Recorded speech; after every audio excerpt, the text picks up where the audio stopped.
If I don't know to whom I owe money, how do I discover my creditors? First, if you don't know to whom you owe money, do the following. Go into a room that's quiet. Sit down with paper and pencil, take out a calendar, and let your mind wander or drift over each month. Think what happened to you. As you review your biography, think what you could possibly owe money for. Your mind remembers everything, and you just have to relax and let it roam and ask yourself, remember all my debts. And if you let your mind just free associate, I have found that clients do an excellent job remembering everyone to whom they might owe money. Second, you should pull your 3 major credit reports. We will give you a handout or brochure entitled Free Credit Reports, and here's the sample of it. The best method for obtaining all your credit reports is to use the toll-free number in our pamphlet. And that toll-free number is 1-877-322-8228. I'll repeat, 1-877-322-8228. You can call this number, and the entire script of what you will hear on the voice system is in this pamphlet, and it's all listed out here. They will send you via the mail your 3 credit reports. The credit reports you receive in the mail are the best reports. You can obtain your 3 credit reports via the internet and print them out, but they aren't as good as the ones that you receive in the mail.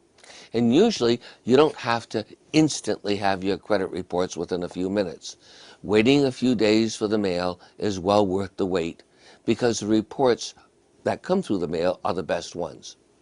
You have to obtain your Experian credit report, your Equifax credit report, and your TransUnion credit report, because not all creditors report to the same bureau.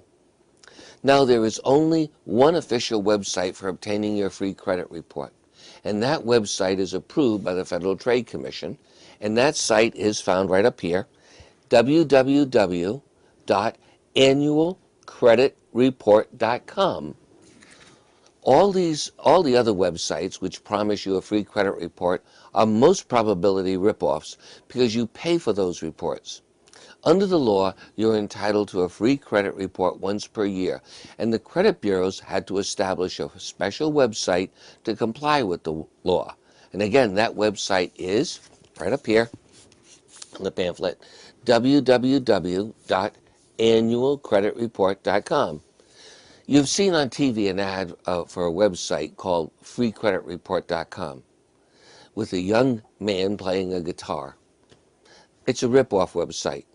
You still pay for your credit reports. Now, in all fairness, the official website, annualcreditreport.com, tries to offer you credit scores, and they charge for this service, but you don't have to purchase anything on this website, but you have to be careful not to click off the wrong thing. I can tell you from years of experience, you don't want to admit any creditor when you file a bankruptcy petition. Even if you think you could possibly owe on a debt, you should list it on the petition, and there's a special section which we check off and indicate that the debt could be contingent or disputed by yourself.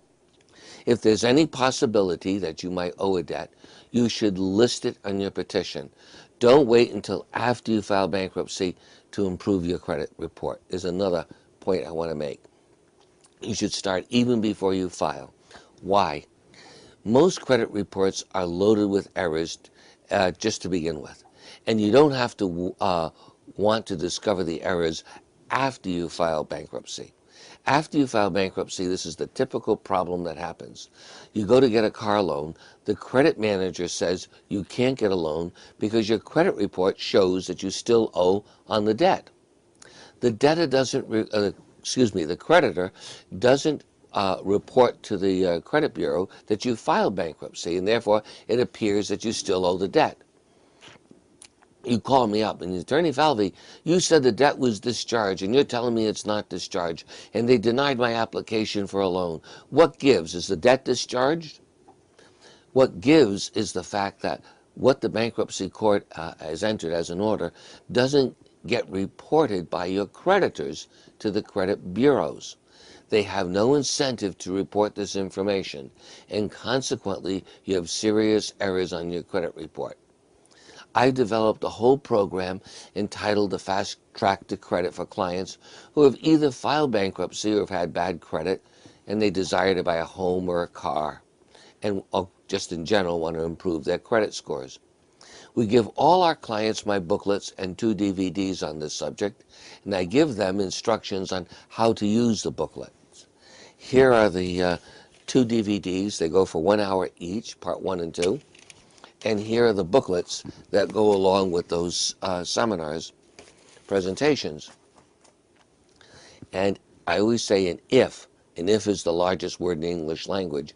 You use my videos and booklets and follow the recommendations.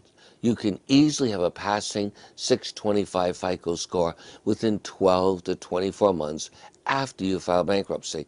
And indeed, many of my clients far exceed the FICO score of 625 within 12 to 24 months after filing a bankruptcy petition.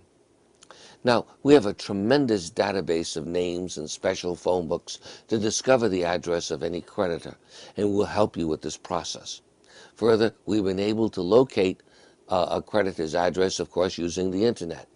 So far, as long as you give us the name of the creditor and especially the name of the state or states the creditor could be located, we can discover the address. And I found no matter how remote the creditor, we have found it. It's important to remember to have the address of the creditor, because without the address and the zip code, we can't fulfill our obligation under the law to give proper notice to the creditor of your filing of the bankruptcy petition. And without notice under the law, it compromises the integrity of your discharge. When we go to proof your petition, that means we go through the papers and review everything for correctness. Remember, it is vital to double-check the zip codes. Further, when we list a creditor, the bankruptcy form provides the listing of representatives of creditors, namely lawyers and bill collectors. It is important to list everything, and with the most major creditors, the bankruptcy form allows us to list several addresses. So we want to put all the bill collectors in and all the lawyers who are trying to sue you possibly. I have seen it happen on numerous occasions in the bankruptcy court where because of a wrong zip code or address, the attorney was struggling desperately to correct an error. The old saying, measure twice and cut once, is a gold standard in my office. Frankly, I might drive your patients to the wall, as they say, but I know after years of experience, you'll be grateful that I insist on spending sometimes hours upon hours proofing your documents with you before we file them. Now, warning, warning, warning. If you don't list the creditor on your bankruptcy petition, don't be surprised if the creditor pursues you post-bankruptcy.